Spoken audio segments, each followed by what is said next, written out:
Teşekkür edirik. Bugün Azərbaycan Qadınlarına Dəstək Cəmiyyəti bugünkü günün tədbirini hazırlayıb, amma bugünkü gün 3 tədbir bir-birinə qarışıb. Yəni, ən əsas tədbirlər. Bugün yaşadığımız Kanada dövlətinin bayraq günüdür. Kanada bayrağının günüdür. Bugün ailə günüdür. Ailə dəyərlərimiz biz Azərbaycanlılar üçün çox vacibdir. Biz, xüsusən bizim millətimiz ailə dəyərlərini çox yüksək qiymətləndirirlər. Bir də bizim çox görkəmli, səmimi, çox sevdiyimiz işini, insan kimi özünü, bizim gözəl dostumuz, qonağımız Fuad Akhundov. Bayraqdan danışmaq istəyirəm. Kanada bayrağının tarixi çox da qədim deyil. 1800-cü illərdə, hətta 1700-cü illərin sonlarında Kanadada bilirsiniz ki, Kanada onların özlərinin burada neytirlər yaşayırdı. Amma sonra İngilislər gəldilər və Böyük Britaniyanın bayrağı burada əslində Kanadanın bayrağı kimi təqdim olunurdu. Bu bayraq 1928-ci ilə qədər bu bayrağı istifadə edirdilər. Bu Böyük Britaniyanın bayrağıdır. Sonra 1828-ci ildən həmin bayraq dəyişildi. Kanadanın bayrağı belə idi. 1965-ci ilə qədər. Burada yenə də birləşmiş deməli bayraq idi. Bu Birləşmiş Britaniya bayrağıdır. Və burada bir qalxan şəkili bayrağın üzərində var idi. Burada bayrağın üzərindəki bu qalxanın rəmzləri torpaq və suyun birləşməsi idi. Həm torpaq, həm də quru. Bu bayraq 65-ci ilə qədər Kanadanın bayrağı idi.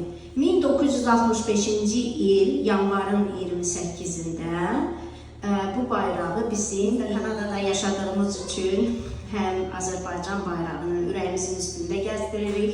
Bizim ikinci yaşayış yerimiz Kanada olduğu üçün Kanada bayrağının da tarixini bilməyimiz, uşaqlarımızın bilməyi çox mühümdür. İndi mən uşaqları dəvət edirəm bura. Gəlsinlər Kanadanın biz himnini birlikdə səsləndirək və Azərbaycanın dövlət himnini birlikdə uşaqlarla ifa edək. Azərbaycan, ey qəhrəman övladın şanlı vətən.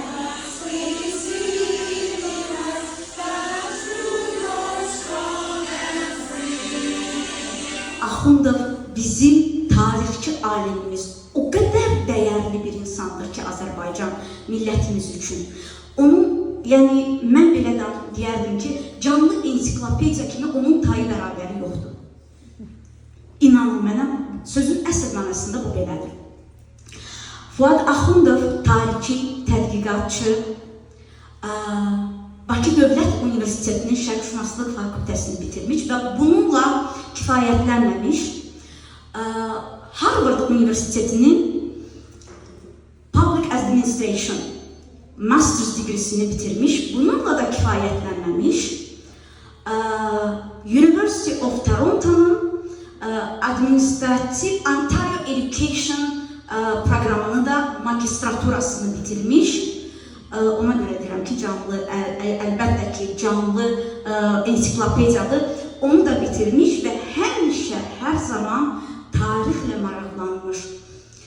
Bir sıra Bakı haqqında proqramlar hazırlamış, YouTube proqramları hazırlamış, bir çox Azərbaycan kanallarında verilişlər hazırlamış, tariximiz barəsində, Azərbaycanımız barəsində və Azərbaycan Qadınlarına Dəstək Cəmiyyətinin də bir proyektində bizə təmənnasız kömək göstərmiş. Çox sağ olun Fuad müəllim buna görə və Fuad müəllim tərəqqi medalına layiq görülən bir tarixçi alimimizdir.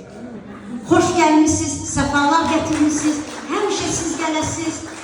Mən ümid edirəm ki, Azərbaycan milləti həmişə sizin qədrinizi biləcək və həmişə də sizi uca yerlərdə görəcək. Çox sağ olun. Tədqiqat özü-özündən çox maraqlıdır. Tədqiqatın sahəsi, köhnə Bakı, köhnə Bakının memarlığı, bu gözəlliyi yaradan şəxslər, insanlar və ən başlıcası Bakıda müxtəlif mədəniyyətlərin, müxtəlif dinlərin, müxtəlif millətlərin çox harmonik bir şəkildə qovuşub, qaynayıb qarışması idi ki, bu haqda bugün qısaca olsa da sizə bir təqdimatımı eləmək istərdim. Çox sağ olun. Amma guys, feel yourself like in a movie. Sorry for not having popcorn, but you have some beautiful stuff, which is much better than any popcorn. And I think you're going to forgive me for speaking English because we have a very mixed audience. Yeah, of different ages, of different ethnicities, different races, which makes ever more credit to the Women's Association that goes far beyond the national and cultural boundaries of Azerbaijan. And we're told that there were 3 important events today. One of them is the Flag Day of Canada, okay, accepted. The second is Family Day, which is great, which is very important, and that's what Azerbaijan has always been loyal to, and that's what we're going to speak about in the presentation. And number 3 is not me. No, that was a mistake. Number 3 was St. Valentine's Day, guys, which was just yesterday, because how can you make a proper family if there's no love? So love is a backbone of any proper family. And these are the love motifs of old Baku that I would like to share with you today.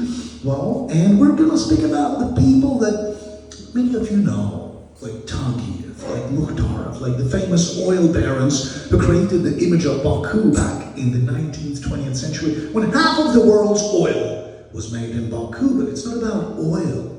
Baku's portrait in oil goes beyond natural resources. Baku's portrait in oil tells you the story of different cultures, of different civilizations that got together in this absolutely beautiful and gorgeous city. How about that? This is Baku over 100 years ago. Would you tell me when was this picture made? I mean, the point. Flame towers are not going to give you this angle. Alov günlerden belə görünüş açılır. So, guess where it was made? Well, the prompt is in this corner.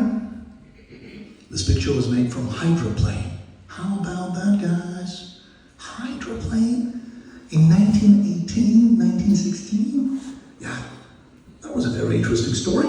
When during World War I, you remember when it started? 1914. Terrible war that brought about 10,000 victims, but at that time we were part of Russian Empire, and the Russians decided to use never-freezing port of Baku to train seaplane pilots. Yeah, the port of Baku never freezes. Plus, it was the largest port in Russian Empire. It was the first place in the world where the Nobel brothers and share it with your friends. That's a wonderful story of love. The book is called Ali and Nino. A beautiful story of love between an Azeri boy, Ali Khan Shirvanshir, and the Georgian girl, Nino Kipiani. And there's an Armenian in between them. Well, the picture is going to be incomplete. If you're speaking of the Caucasus, you have to take these guys on board too. And the Armenian is playing a very dubious role, sometimes great, sometimes horrible. I'm not going to tell you why, because I want you to read the book. But above it all, who stands behind the name Kurban Said? There's still arguments going on, but more likely than not, the real name of the author was Leo Nusimbaum. He was Jewish. Because Baku was one of those few places in Russian Empire where Jews were never persecuted. It was a safe haven for Jews. And the Jewish boy raised in Baku, in the family of an oil baron, fled Baku after the Soviet takeover in 1920 when he was 15. At the age of 17, in the Turkish consulate in Berlin, he converted to Islam. And he changed his name Leo into Arabic equivalent as Sad Bey, Leo. And under this pen name, he published a bunch of beautiful biographies, ranging from Nicholas II all the way to Stalin. But in the 1930s, particularly in Vienna, when the book was published, it was not very safe to be a Jew, which is terrible. And everyone knew, even though he's Asad Bey, his real name is Leo Nussenbaum. So his two last novels, Ali and Nino and The Girl from the Golden Horn, he published under a different pen name, Kurban Said. And the book was published in Vienna in 1937, a year after the Nazis made Anschluss of Austria. So poor man has to flee. So he flees to Italy and he dies from gangrene at the age of 37. How about that? But his book was found in an old bookstore by a lady, Eugenia Graham, who translated it into English, because the original was in German. So she translated it into English, and she gave the book the second life. And from that time onwards, the book started traveling. The book that was written about Baku, Azerbaijan, and the whole region of the Caucasus. The geography of the book stretches from Dagestan in the north to Iran in the south, Baku in the east, Shusha and Tbilisi in the west. So it pretty much encompasses the whole of the Caucasus, but Baku is the main place. Yet, the book published in 1937 in Vienna was then published in London in 1970.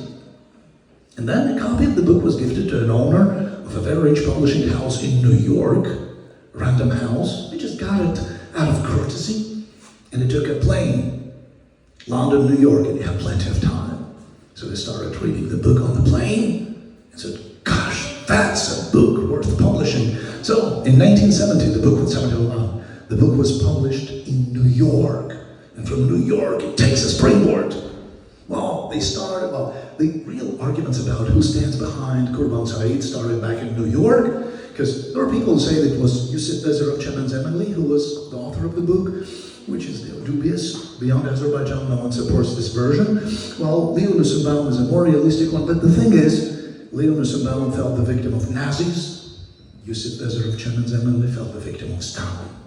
So the two purported authors of the book were the victims of Hitler and Stalin during World War II. But forget about the authorship. There is a book, a beautiful book that makes its way all the way from New York to Istanbul. Boom! In 1971, the book is already published in Istanbul in Turkish, and Istanbul is just next door. So they tried to bring it to Azerbaijan, but in 1971, can't do it.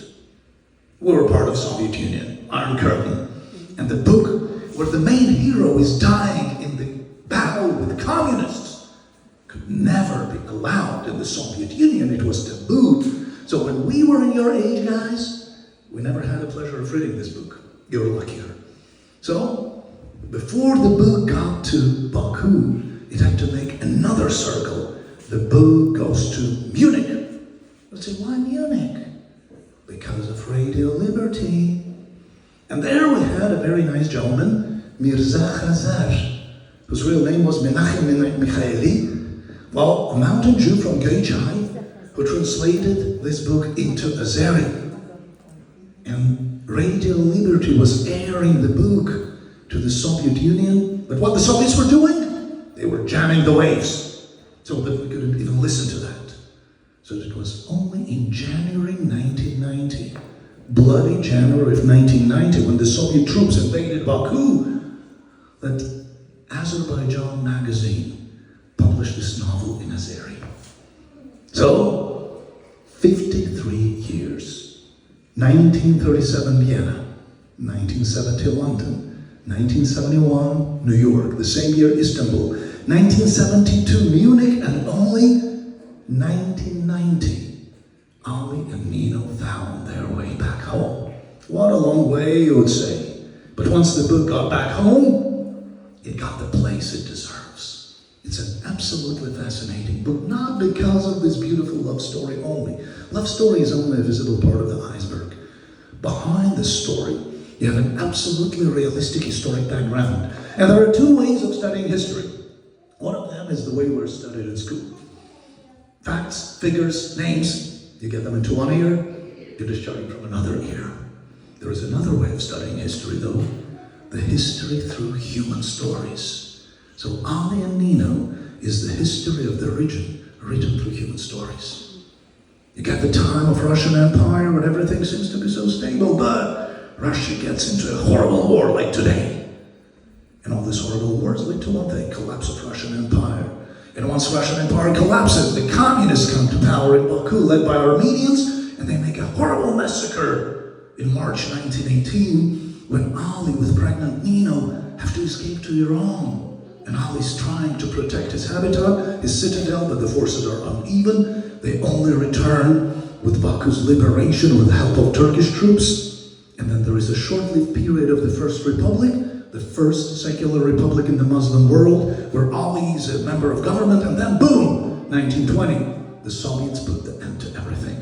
So we get the history of a decade in human stories. That's what makes the book ever so interesting and historically valuable. But above that, in the relations of the hero, you have all the specificities of ethnic and cultural kind of clashes and conflicts that are still tearing the region of the Caucasus apart.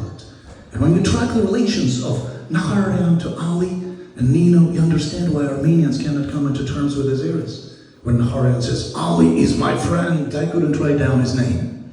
But he said, if you want to educate your nation, start with girls. Yeah, why? Because with a boy, with full respect to you gentlemen, you only get one educated person. Yet by educating a girl, you educate a family. By the way, there is a big disbalance today, gender disbalance. And all the kids that we see today were brought here by their moms. Yeah, the dads have a lot of things to do during the week, to relax on Saturday and Sunday. So it were your moms who brought you here today. Well, why? Because they're educated. So kids, no matter boys or girls, don't miss a chance to kiss your moms after you live here. They deserve that. Well, but I think that few men that are here deserve a special round of applause. What happened? And we have to keep the gender balance. Anyways, Taghi was married to Sona Tagieva, but she was way, way, way younger than him. Believe me or not, his elder son Ismail married the elder sister of Sonia,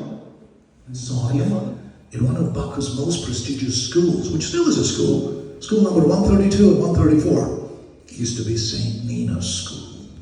One of the very prestigious schools for girls. But Nur Jahan was 17 years older than Sonia. Can you imagine that? She was born in 1864. Sonia was born in 1881. And once, Taghiev's elder son, Ismail, who was born in 1866, so she was even 2 years older than him, was getting a train to get from their Moscow office all the way down to Baku, and in the train, he met a charming lady, Nur Jahan Khanum, and they got fallen in love with each other. And there was a beautiful romance. Here are their letters, written in impeccable Russian, starting with the words, "Моя незабвенная Nuri," my unforgettable Nuri. Well, and the Tagievs applied to the Arablinskis. The marriage is blessed. So in 1889, Ismail marries Nur Jahan, and there would be no kids for 9 years. Yet, they were living perfectly fine. The one sad thing happened. Ismail's mom passed away, Tagiev's first wife. And what did it? The father applied to the younger sister of his daughter-in-law in marriage. He said, "Mənim oğlumun yoldaşı oğluma elə yaxşı baxırsa, onun kiçik bacısı da ona bənzər olacaq." So, like elder sister, like younger sister, she was really good to my son, her sister will be good to me. I'm a rich man. Any woman who wants to marry me would want my money, not myself. Here, at least I know the family. And the age difference was huge, because no one knows the birth date of Tagiev. It varies from 1823 all the way to 1838. When Tagiev was making his second marriage, he changed his metrics to 1842. Okay, but she was born in 1881 anyway, anyhow. Didn't change that much.